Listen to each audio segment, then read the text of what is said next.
আসসালামু আলাইকুম বন্ধুরা, কেমন আছেন সবাই? আশা করি যে যেখানে আছেন সবাই ভালো আছেন। আজকে আপনাদেরকে নিয়ে যাব হালচাটি গ্রাম। তবে হালচাটি গ্রামটি কোথায় আপনাদেরকে একটু বলে নিই। এটি হলো বাংলাদেশের শেরপুর জেলার ঝিনাইগাতি থানার একেবারে সীমান্তবর্তী গ্যাসা যে গ্রাম, উত্তরে যে গ্রামটি রয়েছে সেটি হলো হালচাটি গ্রাম, যে গ্রামের বসবাস শুধু আদিবাসীদের।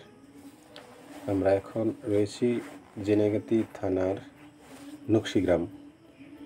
সে গ্রামের এক আত্মীয় বাড়ি থেকে রওনা দিলাম হালচাটি গ্রামের উদ্দেশ্যে। যাওয়ার পথে যে প্রাকৃতিক অপরূপ সৌন্দর্য সেগুলো দেখতে দেখতে যাচ্ছি।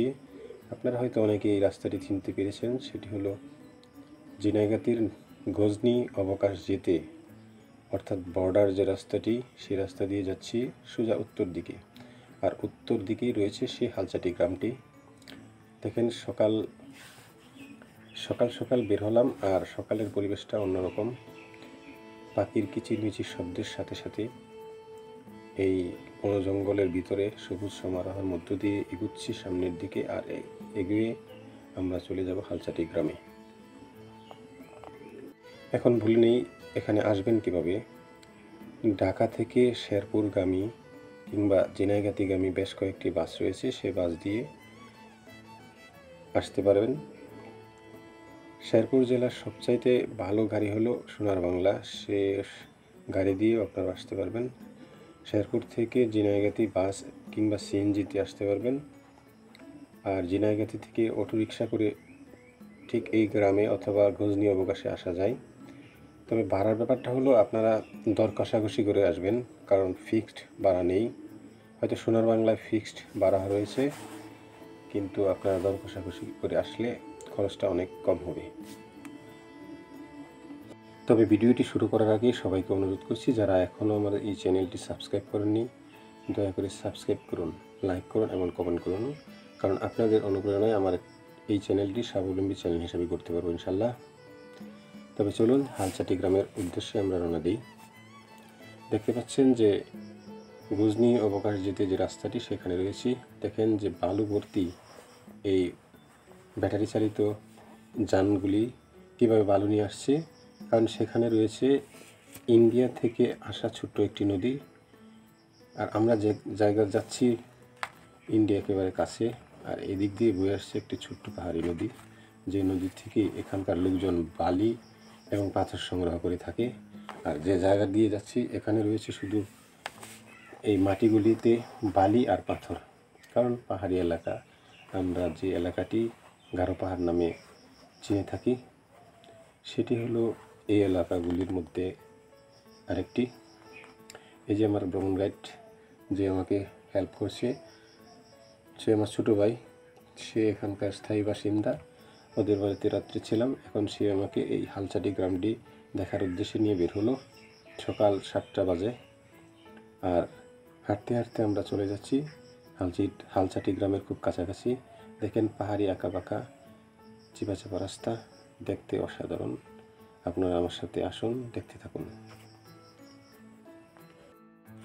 বন্ধুরা, এই জঙ্গলের পর যে বাড়িগুলি দেখতে পাচ্ছেন সেটি ঝিনাইগাতির নকশি গ্রামে অবস্থিত।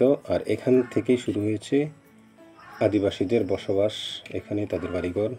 এই যে আমার ভাইটি আবার সে ছবিতে আসলো, ভিডিওতে আসলো। এই যে বাড়িগুলি দেখছেন বাম পাশ ডান পাশ, সেগুলি এখানকার আদিবাসীদের বসবাস। আর এদিক দিয়ে চলে যাব আমরা বাম দিকে, ওই পাহাড়ি যে নদীটির কথা বললাম, ইন্ডিয়া থেকে আসা নদী। যে বালিগুলি বাংলাদেশের জন্যে, অর্থাৎ বাংলাদেশে এখানকার বসবাসরত লোকজন রয়েছে তাদের জন্যে এই যে পাথর এবং বালি এগুলি বয়ে নিয়ে আসে, এবং লোকজন এগুলি সংগ্রহ করে থাকে, স্তূপাকার করে রেখে দেয়। তারপরে ওই ব্যানে করে দেখছেন যেগুলি শহরের দিকে, অর্থাৎ ঝিনাইগাতি শেরপুরের দিকে নিয়ে যায়। এই যে সে পাহাড়ি ছোট নদী বয়ে চলছে পানি, যে পানিগুলি ভারত থেকে আসা পানি। দেখতে পাচ্ছেন কত স্রোত। কিন্তু দুঃখের বিষয় হলো এখন বর্ষাকাল, বাংলাদেশের ফেনী নোয়াখালী ওই সমস্ত এলাকায় বন্যা চলছে, বন্যা হইতেছে। আর এদিকে পানি নেই, কারণ ভারত ডুমুর যে বাঁধটি সেটি খুলে দেয়, যার কারণে ওদিকে বন্যা আর এদিকে বন্যা নেই। কারণ পাহাড়ি ছোটোখাটো নদী, এই যে পাথরগুলি দেখতে পাচ্ছেন, এটি এই নদী থেকে সংগ্রহ করা। এখানকার স্থানীয় লোকজন এগুলি সংগ্রহ করে থাকে এবং বিক্রি করে তারা জীবিকা নির্বাহ করে থাকে। আর আমরা এই ফসলি মাঠের পাশ দিয়ে যে নদীর পাশ ঘেঁষা রাস্তাটি, সেই দিক দিয়ে সামনের দিকে এগিয়ে যাচ্ছি হালচাটি গ্রাম। ওই যে বাম পাশে যে গ্রামটি দেখা যাচ্ছে ওটি হলো হালচাটি গ্রাম, আর আমার সোজা হলো ভারত। এখান থেকে 1 কিলোমিটার নয়, তার চাইতেও কাছে ভারত সীমান্ত। আর ওদিকে আমরা এগোচ্ছি, হালচাটি গ্রাম দেখার পর ভারত সীমান্ত নিয়ে যাব আপনাদেরকে। আর এখান দিয়ে আমরা এই নদীটি পার হব। তবে পার হওয়ার আগে এখানকার সৌন্দর্যগুলি ভালো করে আমরা উপভোগ করে থাকি।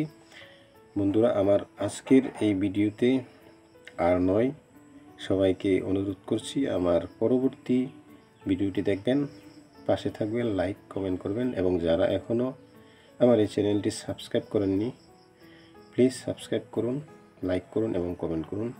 কারণ আপনাদের দেখার উপর আমার চ্যানেলটি স্বাবলম্বী চ্যানেল হিসেবে গড়ব ইনশাআল্লাহ।